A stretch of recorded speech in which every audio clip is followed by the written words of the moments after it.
Something that's quite interesting is that there's a lot of things in Star Wars that are actually not named in the movies, but everyone still knows what they're called. It's hard to retrace exactly when something became known for a specific name, if that makes sense. At least for me, since I wasn't around when the original trilogy came out. But one of the biggest examples of this is probably Ewoks. Everyone knows that these little guys are called Ewoks, but they are never named in any Star Wars movie as far as I know, especially not the original trilogy. I do think the word Ewok shows up in the credits though, so that's probably where people got the name from. But if you think about it, they never ever say that word. Another thing is actually Sith. It's obviously mentioned a lot in the prequel trilogy, but in the original trilogy they never say the word Sith, except for during this rare deleted scene.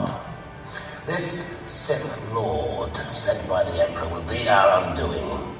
Which means that at least the word Sith and Sith Lord was thought of back when they made the original trilogy, even if it was never uttered in the actual movies. Same thing goes for Palpatine. His name is never mentioned in the original trilogy either, but it's not until the prequels that he gets named Palpatine or Emperor Palpatine later down the line. But same thing there, Palpatine was actually mentioned in the prologue novelization that came out before the original trilogy, meaning that his name was also thought of even if it wasn't uttered on the big screen. And lastly, something which is quite interesting, they never actually say Tatooine in A New Hope, although we all know it's called Tatooine. The first time they mention Tatooine is, as far as I know, at the end of Empire Strikes Back.